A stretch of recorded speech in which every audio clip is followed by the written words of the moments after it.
Meus irmãos, nós vamos para o livro do Apocalipse, no capítulo de número 20. Nós estamos estudando sobre a escatologia bíblica. É o tema da nossa escola bíblica dominical dos jovens, né? Classe dos nossos jovens. E hoje nós vamos falar sobre o juízo final. Apocalipse capítulo 20, versículo 11 ao 15, que diz assim. Tenho duas leituras, capítulo 20, versículo 11 ao 15, e capítulo 21, versículo de 1 ao 3. Então termina um capítulo e já começa outro. Diz a palavra: E vi um grande trono branco, e o que estava assentado sobre ele, de cuja presença fugiu a terra e o céu, e não se achou lugar para eles. E vi os mortos, grandes e pequenos, que estavam diante do trono, e abriram-se os livros, e abriu-se outro livro, que é o da vida. E os mortos foram julgados pelas coisas que estavam escritas nos livros, segundo as suas obras. E deu o mar os mortos que nele havia, e a morte e o inferno deram os mortos que neles haviam. E foram julgados cada um segundo as suas obras. E a morte e o inferno foram lançados no lago de fogo. Esta é a segunda morte. E aquele que não foi achado escrito no livro da vida foi lançado no lago de fogo. Capítulo 21, versículo de 1 ao 3, que diz: E vi um novo céu e uma nova terra, porque já o primeiro céu e a primeira terra passaram, e o mar já não existe. E eu, João, vi a santa cidade, a nova Jerusalém, que de Deus descia do céu, adereçada como uma esposa ataviada para o seu marido. E ouvi uma grande voz do céu que dizia: Eis aqui o tabernáculo de Deus com os homens, pois com eles habitará, e eles serão seu povo, e o mesmo Deus estará com eles, e será o seu Deus. Podeis sentar, irmãos. O livro do Apocalipse, os irmãos sabem que é um livro de revelação, que Deus deu esta revelação a João, na ilha de Patmos, o apóstolo João.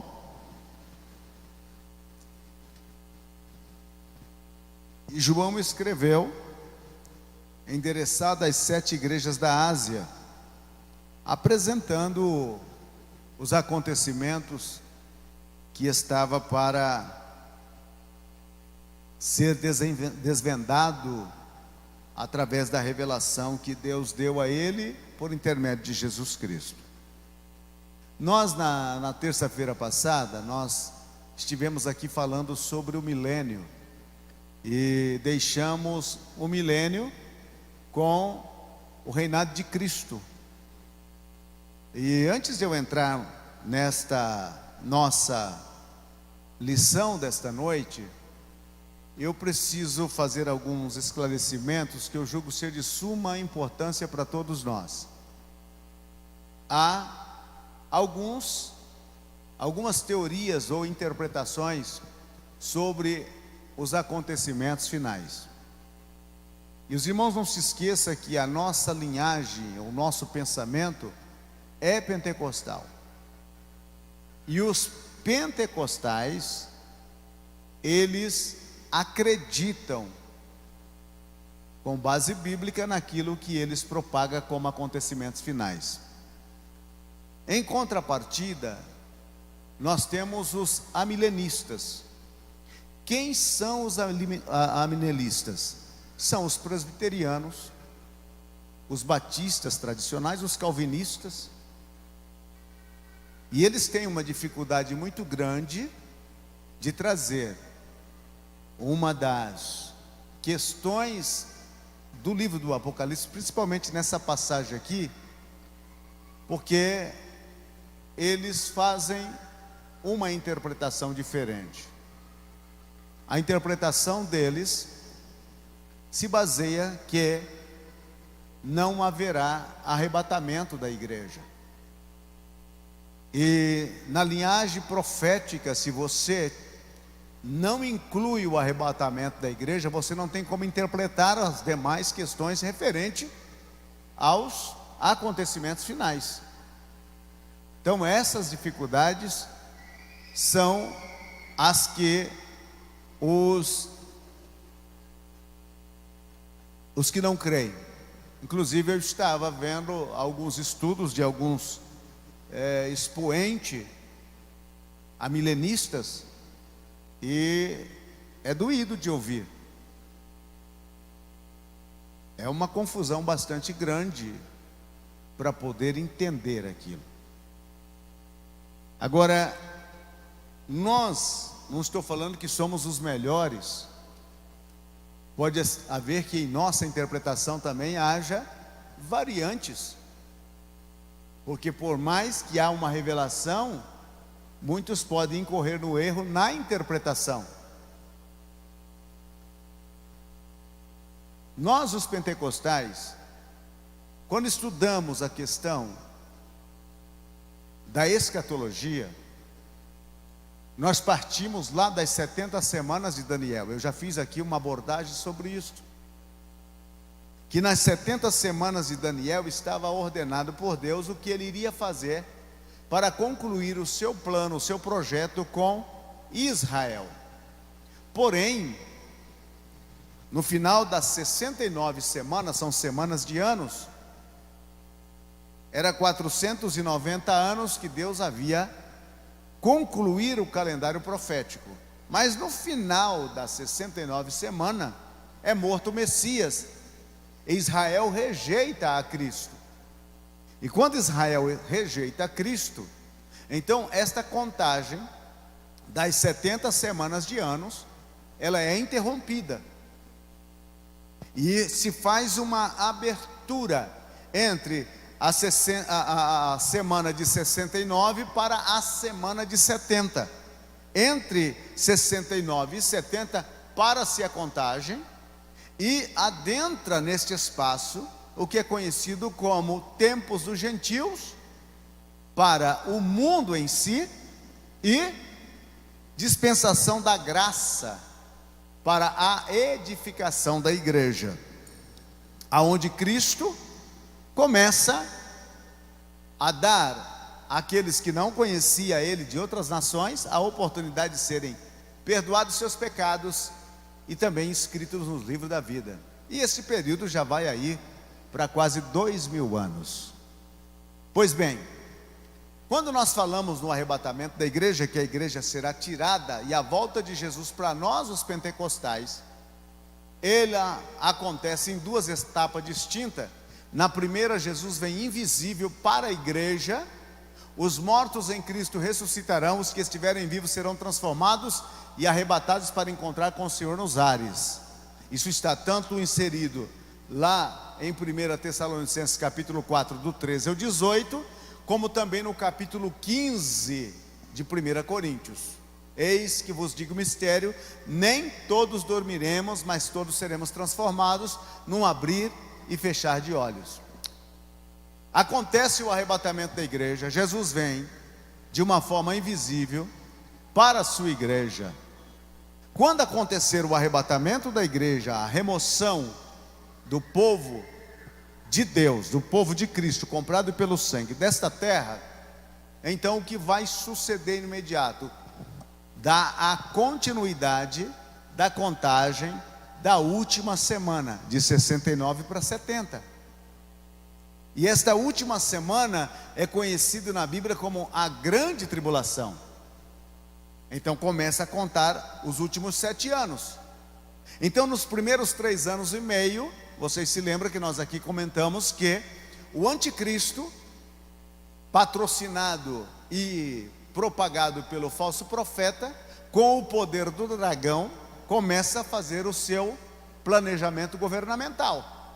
E no final dos 3 anos e meio, depois de ter feito um pacto, uma aliança de paz com Israel, ele quebra esta aliança e ele entra em Jerusalém desejando ser adorado como Deus. E acontece então aqueles últimos 3 anos e meio de tanta situações difíceis que haverá neste mundo. Lembra que nós falamos sobre os 7 selos, as 7 trombetas, as 7 taças, os acontecimentos que se darão do juízo de Deus sobre essa questão. No final dos 7 anos e meio da grande tribulação, quando tiver concluído as 70 semanas, então os judeus vão clamar: bendito é o que vem em nome do Senhor. Os céus vai se abrir, Jesus aparece juntamente com os seus anjos e com a igreja que for arrebatada 7 anos antes do final da grande tribulação. Aparece nos céus, se estabelece o seu trono para o juízo das nações. Nós falamos sobre isso. Colocarão as ovelhas à direita e os bodes à esquerda. E se você é um leitor da Bíblia, vai ler com cuidado e vai entender que lá está dizendo: vinde, benditos, receber por herança o reino que vos está preparado desde a fundação do mundo. Então aquelas governantes, aquelas nações que tiveram um tratamento especial com o povo judeu, eles entrarão no milênio. Quem não teve um tratamento especial com os judeus serão aniquilados ali, morrerão. Pois bem,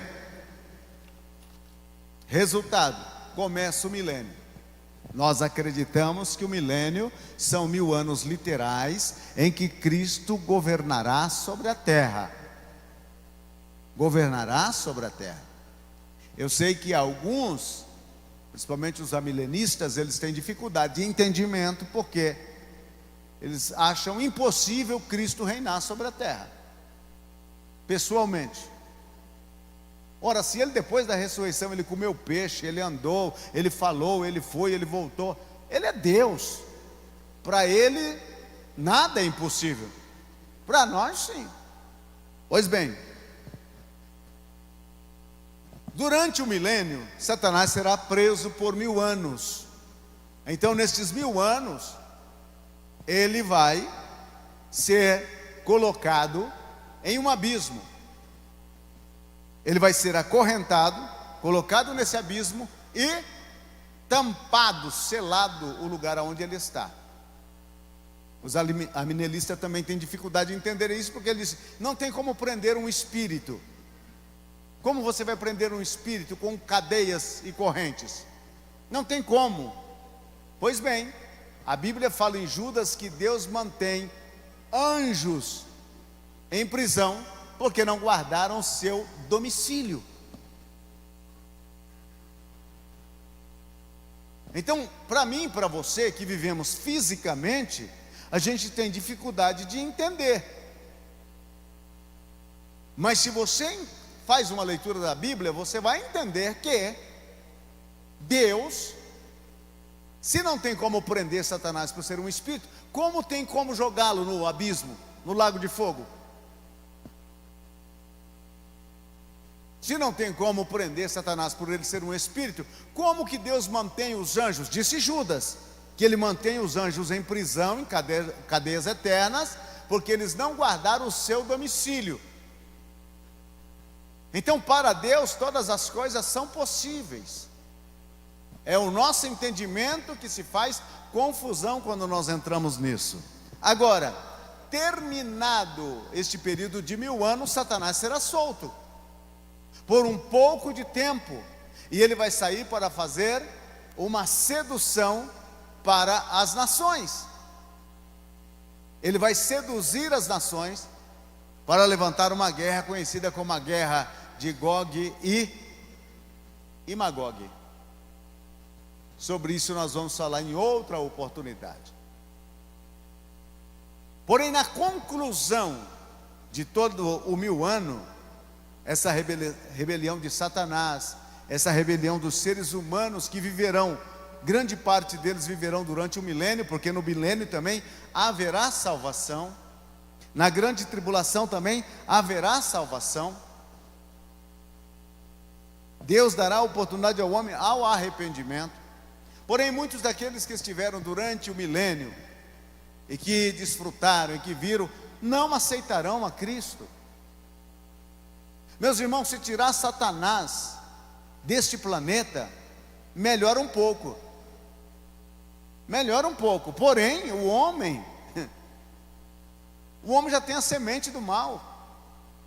O homem é mau por natureza.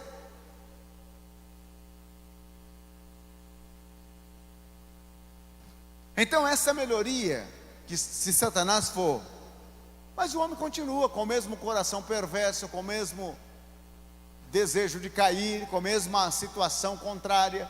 Assim é o homem. Porém, aqueles durante o milênio que terão conhecimento do Senhor, porque o Senhor estará reinando, e se aderirem a Ele, recebendo a Ele como o seu Senhor e o seu governo, eles farão parte na eternidade com Cristo. O milênio não é a eternidade, é um reino de 1000 anos, que começa e termina. Neste final, nessa guerra terrível, então se instala o juízo final. Agora sim, o juízo final. A igreja, eu quero que fique claro isso para você. Você vai estar presente no juízo final, mas não para ser julgado. Não para ser julgado. Qual é a sua presença ali? Pois bem, assim como os anjos de Deus estarão presentes naquele juízo, você, como igreja de Cristo, vai estar também como assistente daquele juízo, mas não para ser julgado. Jesus disse em João 3,18: quem nele crê não é julgado, mas quem não crê já ha sido julgado. Romanos 8, primeiro, o que ele disse? Nenhuma condenação há, ou nenhum juízo há para quem está em Cristo Jesus. A igreja, ela já foi arrebatada e já faz parte de um plano espiritual com Cristo 1007 anos antes do juízo final. Simples assim. Então a igreja vai estar ali. Quem é as pessoas que serão julgadas? Vamos lá. O fato do juízo final. O juízo final é uma realidade bíblica. Haverá um juízo no final de todas as coisas. De todas as coisas. Quando você vê, por exemplo, uma enchente que nem a Bahia, eu ouvi tantos comentários, o mundo está prestes a acabar. Não, irmão. De jeito nenhum. Este mundo ainda terá mais. Se acontecer o arrebatamento hoje, este mundo ainda perdurará por mais 1007 anos. Então não é amanhã que o mundo vai acabar, não. Ele pode ser atingido com as catástrofes da grande tribulação, mas dizer que ele vai acabar? Não, não é tão cedo assim. A Bíblia afirma isso. A escritura do Antigo Testamento fala de um juízo. No Salmo 9, versículos 7 e 8, em Isaías 1, 27 e 28, em Daniel 7, 11, juízo final. Jesus menciona no Novo Testamento um juízo final, aonde os homens se comparecerão diante dele como juiz. Quem será o juiz desse juízo final? O próprio Jesus. O próprio Jesus. Mas que coisa mais extraordinária. Primeiro ele veio como advogado e agora ele vem como juiz. Quem não o recebeu como advogado agora terá que enfrentar como juiz. Você já imaginou uma coisa como esta? E como, vamos supor, só estou supondo que durante toda a vida eu não recebi a Cristo como o meu advogado, como aquele que defendeu a minha causa. E agora quando ele vem como juiz, o que eu vou apresentar a ele como escusa? O que os homens vão apresentar a ele como escusa? Jesus disse que o Pai entregou na mão dele todo o juízo. Então o juízo, Jesus ensina que será um juiz para execução sobre o processo deliberado dos homens em pecarem contra Deus. Agora veja, meus irmãos, Jesus recebe esta incumbência. de julgar os homens. Ele fala no dia em que os segredos dos homens serão julgados. Ele fala que de toda a palavra frívola, burlosa, que o homem pronunciar, ele dará conta em juízo. Ele fala que aquilo que é feito no oculto, então no juízo vai se propagar às claras. Nada que esteja oculto que não seja revelado. Não está falando de crente, porque o nosso juízo, o juízo dos nossos pecados, já foram sobre ele na cruz do Calvário. Nós o recebemos como Salvador. Quando Cristo estava morrendo na cruz do Calvário, e quando você assim o creu e recebeu ele como Salvador, toda a sua condenação foi lançada sobre ele. Agora, estes outros do grande juízo final, eles enfrentarão o juízo dos seus pecados, porque eles não aceitaram a Cristo como seu advogado, e agora terão que enfrentá-lo como seu juiz. O tribunal será estabelecido. O tribunal será estabelecido. E vi um grande trono branco, e o que estava assentado sobre ele, de cuja presença fugiu a terra e o céu, e não se achou lugar para eles. Então, ao estabelecer esse tribunal, todos os seres humanos serão trazidos ali. Quando eu falo todos os seres humanos, eu exceptuo a igreja. Seres humanos agora são aqueles que vão serem julgados no grande trono branco. Igreja não tem nada a ver, ela está lá presente, não para ser julgada, não se esqueça disso.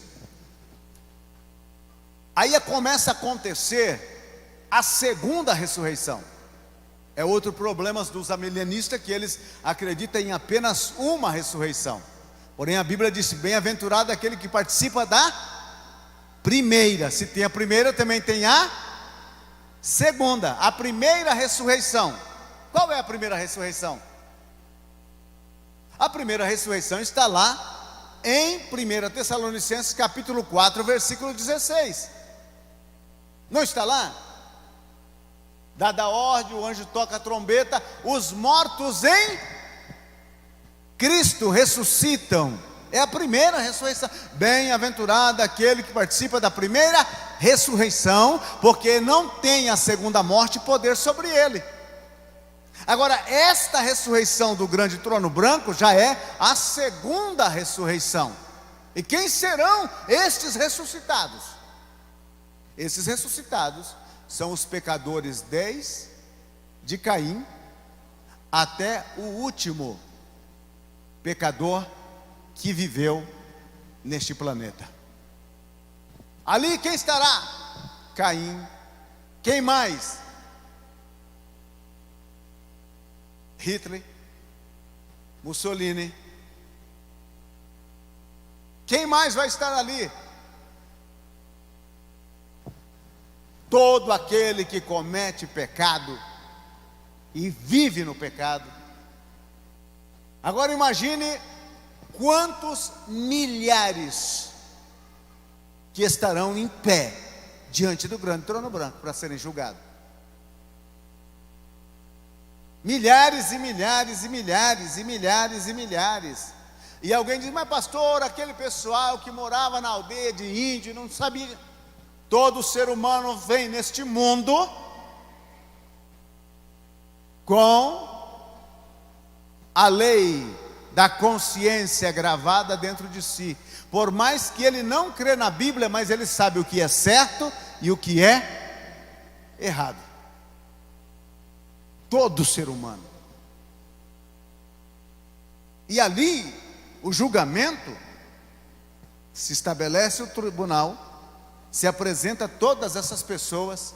Agora você pode imaginar Herodes, aquele que tentou matar Jesus, infante, ele vai estar ali.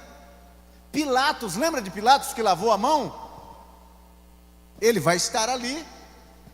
Os fariseus, saduceus, sacerdotes e sumos sacerdotes da época de Jesus também vão estar ali. todo aquele que não creu na palavra, no Cristo, no ponto futuro, e aqueles que não creram no Cristo, no ponto do passado. Eles estarão ali. E eu fico imaginando muitas vezes quantas pessoas. E as pessoas ali, elas serão nominadas uma por uma. Se assenta o grande tribunal, Cristo senta no trono branco, e aquela multidão, quase que infinitas, esperando ser julgada, um a um. Um a um. Apresenta o primeiro. Nesse tribunal, há algumas coisas interessantes que eu preciso falar para você. Primeiro, no tribunal, abriu-se os livros. Abriu-se os livros. E abriu outro livro, que é o livro da vida. Os homens, os que ressuscitaram, os que estiveram vivos naquele momento do grande trono branco, eles serão julgados por aquilo que está registrado nos livros. E esses livros são conhecidos como os livros das obras do homem. Tudo que o homem fez, tintim por tintim, vai estar ali registrado. Ah, mas aquela mentira que eu contei para minha sogra vai estar lá. Tudo. Mas então por que está o livro da vida ali presente? Se existe um ser chamado justo, é Deus. Então chamou lá o primeiro. Vamos pegar um aqui para a cruz. Chamou lá o Edivaldo. Edivaldo. Aí o Edivaldo já vem tremendo, né? Oh Senhor Jesus, eu até era da Assembleia de Deus. Pois é, mas você desviou. Você vê a ficha corrida do Edivaldo aí. Quando puxaram a capivara do Edivaldo, deu 4 voltas na cidade de Jerusalém. Então a capivara dele era muito grande. Mas antes de mandar o Edivaldo para o lago de fogo, procura ver se o nome dele está no livro da vida. Porque Deus, Ele é justo. Então aí um anjo vai começar a passar as folhas, procurando Edivaldo, Edivaldo, Edivaldo, Edivaldo. Ó Senhor, aqui não tem nenhum Edivaldo. É assim que vai funcionar, simples assim. Deus é justo. O livro da vida simplesmente estará lá para convencer a todos que não é um juízo em que se pode comprar a sentença. Não tem habeas corpus. Não tem aquilo, eu sou amigo do juiz. Ah, ele vai olhar para mim e vai considerar que eu não sou tão ruim. Não, é a própria justiça ali, irmão. A Bíblia diz: horrenda coisa é cair na mão do Deus vivo.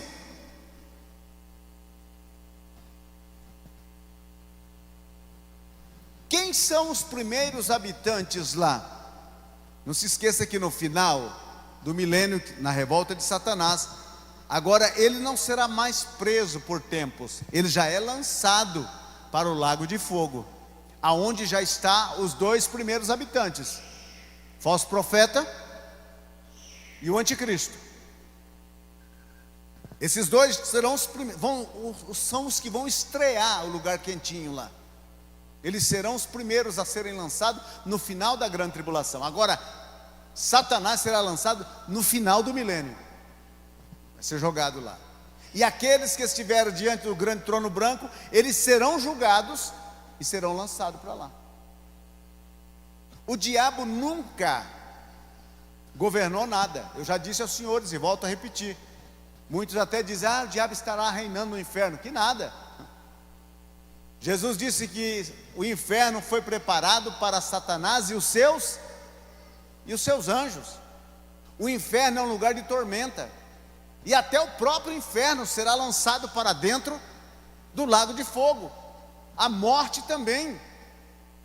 A identidade morte será lançada lá para dentro também. O diabo estará no lago de fogo sofrendo. Jesus é quem tem a chave do inferno e da morte. Quando fala de chave de inferno e morte, está falando de autoridade. Quem tem a autoridade do inferno é Jesus. Quem tem autoridade sobre a morte é Jesus. O diabo não conseguiu guardar nem a chave do apartamento dele. Jesus foi lá e tomou. Falou: a partir de hoje me entrega aqui que você não consegue. Agora, esse é um destino terrível. A igreja, onde a igreja vai estar em tudo isso? Assim como estão os obreiros aqui, assim como está você sentado e assistindo. Mas pastor, imagina na hora que chamar minha mãe lá. Não vai lhe causar remorso, não vai lhe causar dor, não vai lhe... vai aparecer o meu ex-marido lá, bem feito, vou assistir. Quando o Cordeiro de Deus no trono dizer: vai para o lago de fogo. A minha sogra, o meu sogro, essas coisas não vai lhe causar tristeza. Você já vai estar num outro plano. Num outro plano. Notou que naquela história que Jesus conta no capítulo 16 de Lucas, que o remorso todo é do lado de cá, do lado onde estava queimando no fogo? Do outro lado havia o quê? Só alegria, só festa, só gozo, só felicidade. Mas do outro lado de cá, a consciência do rico lhe carcomia. Pai Abraão, manda Lázaro ter comigo, molhe a ponta do seu dedo e toque na minha língua para que me refresque destas chagas que estou aqui, dessas chamas que estou aqui sofrendo. Eu acredito que muitos terão um certo conhecimento de você, saberá que é você, e verão o que foi que eles perderam por não ter crido no mesmo Cristo que você creu. Esse julgamento, os que serão julgados ali, os não crentes de todas as épocas, político maligno que aos monte na nossa nação, eles vão ter que enfrentar o juízo. Mesmo aqueles que foram anulados as suas sentenças, aquele jeito, lá não tem jeitinho brasileiro. Lá, o rei, quando dizer para o lago de fogo, não haverá clemência e nem misericórdia. A porta da misericórdia acabou. A morte vai dar os seus mortos que nela havia. É como se a morte estivesse prendendo os mortos e agora ela vai ter que soltar eles. O inferno, quando fala de inferno, não está falando do lago de fogo. O inferno é o vestibular do lago de fogo. Começa a sofrer no inferno e termina no lago de fogo, mas não termina o sofrimento, é um lugar de um sofrimento maior. O próprio inferno soltarão todas as almas que estão nele, e ele próprio será lançado para dentro do lago de fogo. Aonde a pessoa morreu, até as suas cinzas foram jogadas, ali ela vai ressuscitar para comparecer diante desse tribunal. Então essa história de que morreu, acabou a vida aqui nessa terra, mas continua. E as pessoas dizem: mas Deus não é misericórdia, pastor, Deus não é amor. Deus é amor, Deus é misericórdia. É por isso que Ele dá essa oportunidade a todos nós, para crermos e nos apegarmos a Cristo de todo o coração, para fazermos parte do arrebatamento da igreja.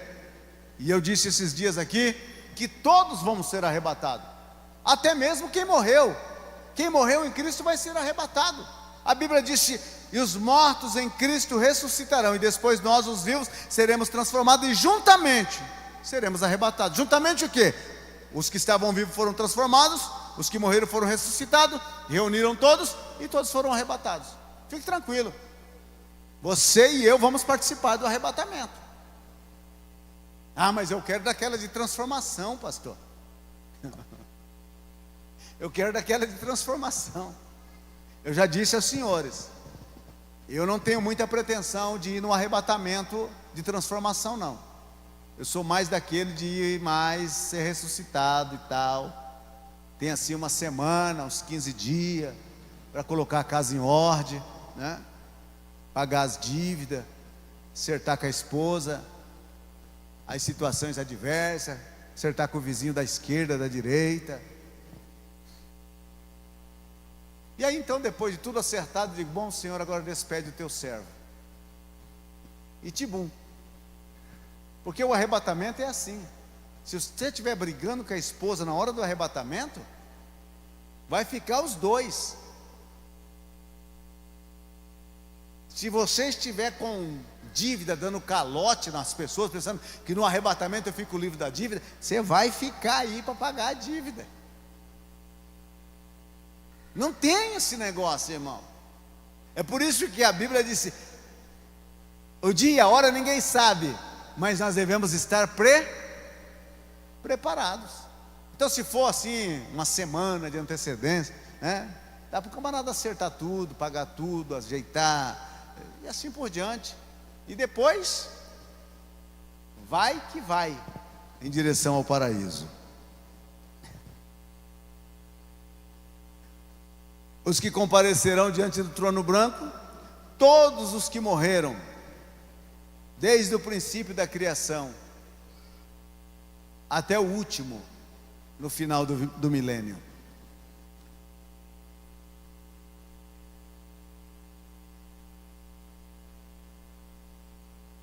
E aí, meus queridos irmãos, o destino da condenação. Agora é a segunda morte. Quando ele diz: bem-aventurado aqueles que fazem parte da primeira ressurreição, porque sobre eles não tem o poder da segunda morte. A palavra morte é separação. É separação. A morte física é a separação do seu ser espiritual do seu ser córporo, ou do seu corpo. Então o seu corpo cai morto lá e você vai vivo para os céus. A segunda morte também é separação. Agora, essa segunda morte é uma separação da presença de Deus para toda a eternidade. Para toda a eternidade. A sua eternidade, porque na verdade a coisa eterna que nós temos é a nossa vida. Tivemos um início, mas não vamos ter fim. Tivemos um início, mas não haverá fim para nós. Ah, não, vai chegar um dia que acabou tudo. Não. O seu início se deu no nascimento. Quando você foi gerado lá no ventre da sua mãe, ali foi o início da sua vida. Você passou os 9 meses, tem um mais apressadinho que vem com 6. Mas passou 9 meses no ventre da sua mãe, e depois nasceu e deu continuidade à sua vida. Daquele dia que você foi gerado em diante, você não tem mais fim. Agora, o destino é a questão. A minha vida não tem fim. Agora, o meu destino eu posso escolher. Há uma palavra que nós usamos com muito erro e diz assim: aonde você vai passar a eternidade?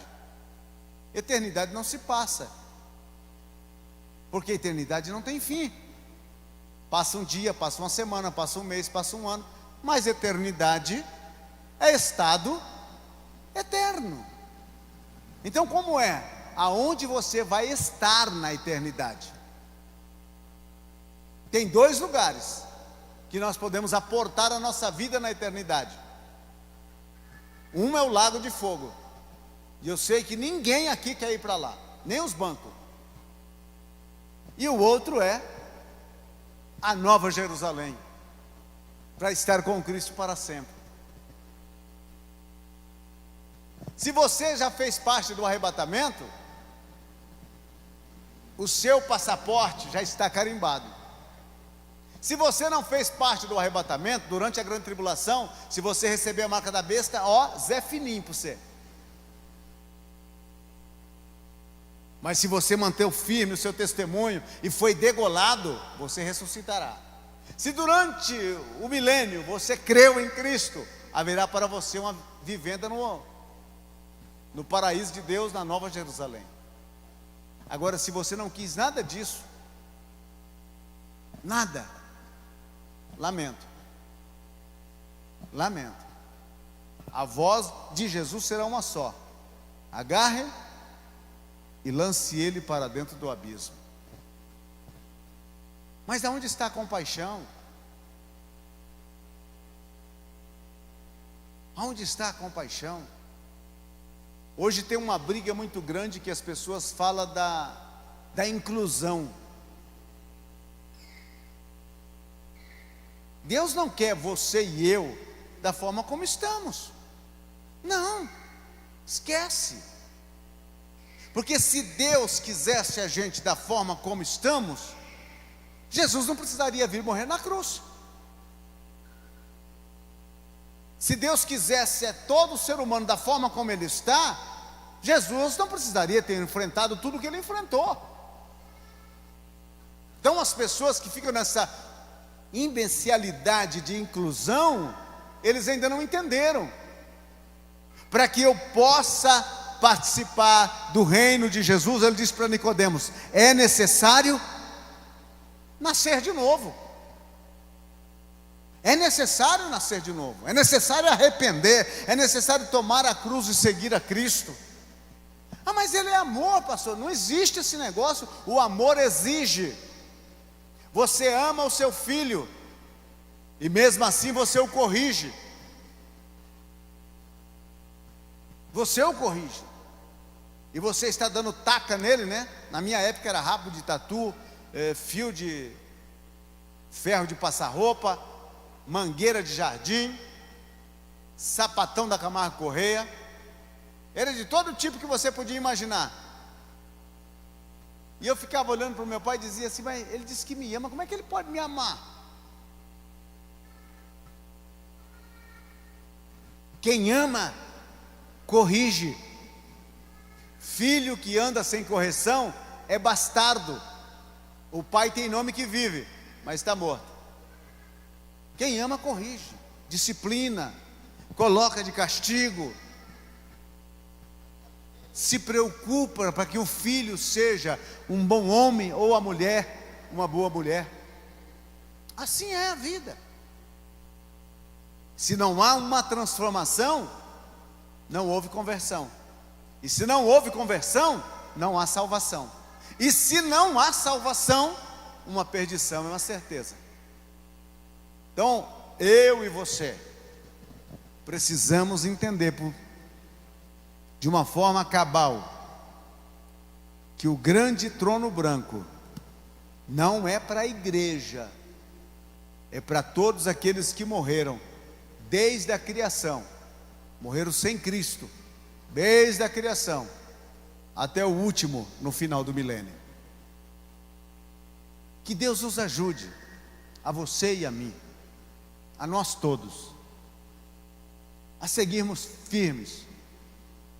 Eu sei que muitas vezes você tem vontade de jogar a cruz até com o crucificado em cima. As pressões, as adversidades, os problemas e tanta angústia que vem em direção à sua vida, à nossa vida.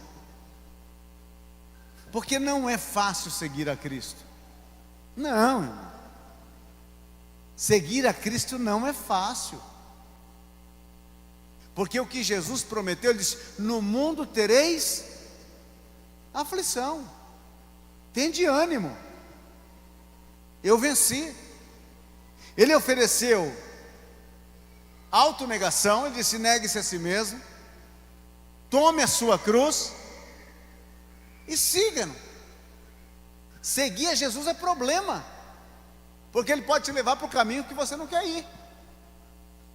Você quer outro caminho, um outro atalho, mas Ele disse, não é por aqui. Ou façamos o que Ele pediu e mandou, ou não somos dele.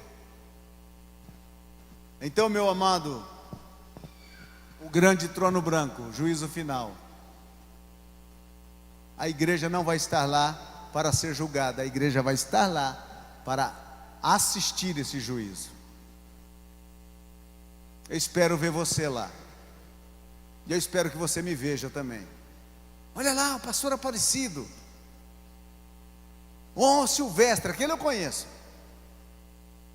vestido de linho branco, com uma coroa da vitória na cabeça. Glória a Deus. O que está reservado para você e para mim é muito grande. Vale a pena ser fiel. Ficamos em pé, irmãos. Oh, aleluia. Louvado seja o bendito nome de Jesus. Senhor nosso Deus e Pai, na autoridade do nome do Teu Filho Jesus Cristo, neste último culto de ensino de 2021, eu quero Te agradecer, Senhor, por aquele dia tão feliz, em que rendi a minha vida aos Teus pés, em que o Senhor me aceitou, em que o Senhor me restaurou, me perdoou, limpou a minha alma, lavou a minha alma, removeu, Senhor, toda a sujeira, todo o pecado, toda a maldade que havia nela. Eu quero Te agradecer, Senhor, porque aquele dia eu senti na minha vida uma transformação radical. Nasci como uma criança para viver e experimentar aquilo que o Senhor sempre tem. Senhor, eu quero Te agradecer, porque pude passar pela Tua graça e pela Tua misericórdia, pelo batismo como um testemunho de fé, que pude, Senhor eterno, viver. Sei que muitas vezes tenho errado, outras vezes tenho feito o que não Te agrada, mas Senhor, eu Te agradeço, porque em nenhum momento deste o Senhor me lançou fora, mas me manteve com as Suas mãos estendidas em direção à minha vida. Ó Senhor, não importa o que venha pela frente, mas eu quero dizer diante de Ti, diante dos céus e diante dos meus irmãos aqui, que eu quero viver os dias da minha vida para Te servir, para Te amar e para adorar o Teu santo nome. Senhor, me ajuda, me pega pela mão, me leva, Senhor, na direção em que o Senhor deseja, e que eu não tenha nunca um espírito rebelde, um coração endurecido, mas que a minha alma, Senhor, possa ser quebrantada diante da Tua presença, o meu coração possa ser contrito. Ó Deus, tem misericórdia, e que se a Tua vinda suceder nesta noite, meu Senhor, quando soprar a trombeta, Senhor, eu possa, ó Deus, ouvi-la de uma forma, Senhor, clara, plena. Ó Senhor, eu possa fazer parte daqueles que estão sendo arrebatados para encontrar com o Senhor nos ares. Meu Senhor, que nenhum de nós que aqui estamos, e que nenhum de nós daqueles que nos acompanha, venha ter a triste experiência de ficar, mas que possamos ser arrebatados, Senhor, para encontrar contigo nos ares, porque sabemos que depois disto, muitas coisas terríveis acontecerão. Ajuda-nos como igreja, ajuda-nos como igreja, tira de nós o coração frio, tira de nós o espírito frívolo, tira de nós a falta de oração, a falta de entrega, de comunhão, tira de nossas vidas, Senhor, todo o espírito e raiz de amargura, tira do nosso coração toda inveja, tudo aquilo que não edifica, meu Deus, tira de nossas vidas. Ajuda-nos, ó Deus, a estar, através do poder do Espírito Santo, recebendo sobre nós e voluntariamente aceitar esta limpeza, esta remoção dos pecados que queira, Senhor, nos aprisionar e nos desviar do objetivo, do alvo e do propósito. Abençoa a tua igreja. Assim queremos, Senhor, ser amado e queremos te agradecer por este privilégio de comunhão, em o nome de Jesus. Amém, Senhor.